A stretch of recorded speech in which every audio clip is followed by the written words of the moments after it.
Oke, kita akan bahas efek mereka berdua di election yang notabene tinggal besok guys. Ya, jadi aku baru pulang tadi dari Ritz-Carlton ya. Ritz-Carlton, jadi ketemu tadi sama Yunepto, sama Andreas Tobing, sama Andrianto dan masih banyak lagi ya. Dan kayaknya aku memang asking for pendapat gitu ya kayak kira-kira gimana bro election, aku kan mau dapat insight dong gitu kan, karena yang aku dapat kemarin waktu di Dubai itu majority tuh takut guys, maksudnya kayak wah ini Kamala udah unggul loh gitu ya, jadi pada takut karena mayoritas kemarin yang datang di Dubai atau blockchain week gitu kan, itu mayoritas project daripada altcoin gitu, mereka udah building, udah capek-capek keluar dana, udah capek-capek marketing, dan in the end endingnya itu bakal crash juga karena Kamala win. Kenapa crash? Yang iya banyak halnya gitu. Jadi tenang aja, aku udah buat komparasinya, dan sebelum kita mulai ke komparasinya kita lihat dulu the price action of Bitcoin. Oke. Nah, di sini kita lihat. Nah, jadi Bitcoin seems like mau breakout ya.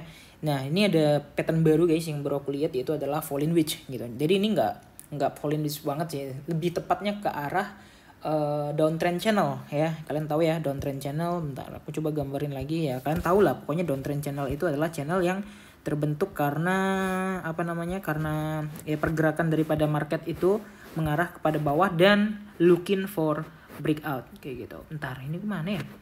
Perasaan aku di sini guys, downtrend channel. Kok nggak ada ya? Atau di sini ya? Nah, regression trend ini. Oke, let's say di sini ya.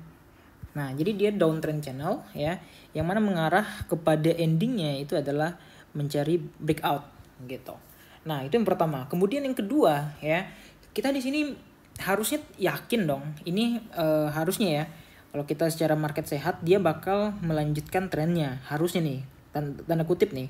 Karena ya sesuai teori ya, di sini dia harusnya lebih high, dan ini teori cangkul ya, mata cangkul kayak gitu, yang artinya higher high higher low, tapi ini higher low-nya kebanyakan, harusnya lah higher low itu tipis aja guys, higher high lagi sekali lagi kayak gitu. Nah, ini secara teknikal, dan ya kita nggak tahu nih apakah valid atau enggak ya, karena murni di sini aku have no insight about it. Dan ya so far sih masih ketahan sama RBS, price action nge-sweep dikit and then naik ya. Kemudian kita lihat di situ hampir breakout, harusnya ada good news. And then di sini aku udah rangkumin ya. Nah, di sini aku udah rangkumin, bentar aku terangin dulu. Nah, jadi di sini aku mau bahas beberapa efeknya. Yang pertama adalah kalau Kamala langsung auto win, misalnya nih win besok nih ya, dia akan price action akan auto dump 100% atau 100% aku yakin, atau berapa juta persen aku yakin price action will dump. Kenapa? Karena mayoritas di poly market itu rata-rata tuh banyak yang mendukung si Trump. Meskipun ya agak sedikit balance sekarang, karena kemarin sempat Trump unggul sekitar 55, Kamala 44, sekarang balik lagi ya. Pokoknya balik-balik bolak-balik doang. Beda sama kayak Indonesia ya, yang kayaknya wah besok si A menang gitu ya. Itu udah ketahuan gitu. Maksudnya dari 30 hari sebelum election itu udah ketahuan si salah satu ini bakal menang. Kayak kemarin Prabowo itu udah jelas ya, kayak wah semua Prabowo, dan hasilnya juga nggak beda jauh sama surveinya. Kalau ini surveinya 50-50 guys. Di luar negeri surveinya Trump, di Amerika mostly mungkin Kamala kayak gitu. Ini aku yakin akan langsung dam. Tapi beda kalau Trump, ya ini udah pasti lah ya, karena ini yang dinantikan orang untuk menang.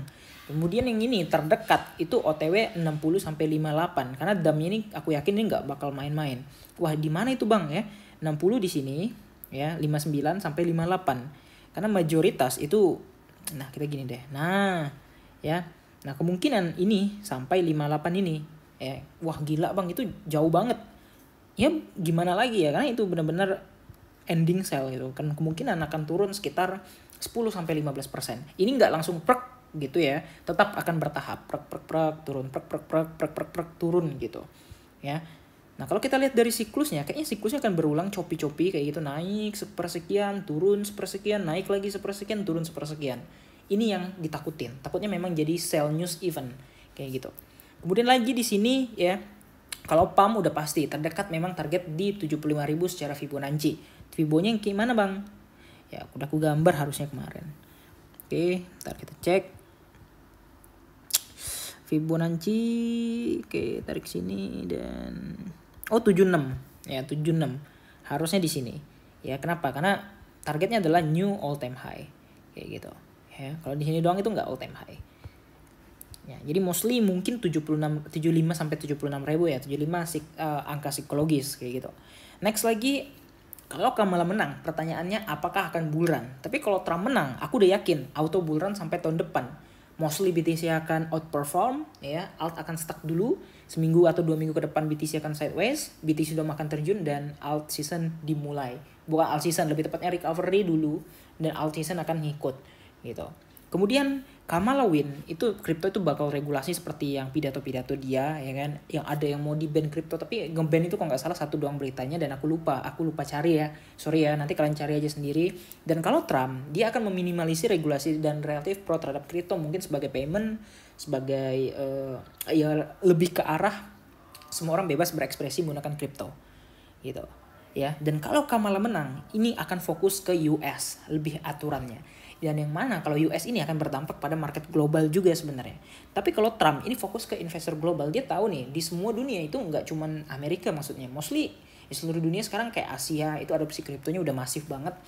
Dan ya kemungkinan dia akan lebih mempertimbangkan hal tersebut daripada kayak wah ini di US ini harus dibuat regulasi bla bla bla bla bla, memunculkan kekecewaan mungkin dari investor yang ada di sana dan balik arah gitu ya. Jadi ya investor Amerika yang karena mostly mayoritas volume itu sebenarnya berasal dari Amerika, kemudian Europe dan Asia, dan kemungkinan Asia akan leading nih, memimpin. Tapi kita akan melihat juga dampaknya daripada US ini kayak gitu. Nah, jadi ini aja yang bisa aku sampaikan, lebih atau kurangnya mungkin kalian bisa browsing sendiri, tapi yang jelas ini aku cari garis besarnya. Jadi kira-kira gimana menurut kalian, siapakah yang akan menang, dan ya semoga besok pada saat news itu nggak God candle merah dan this is the end gitu. Kita doakan yang terbaik, semoga Paman Trump menang dan bull run Israel, and see you in the next video.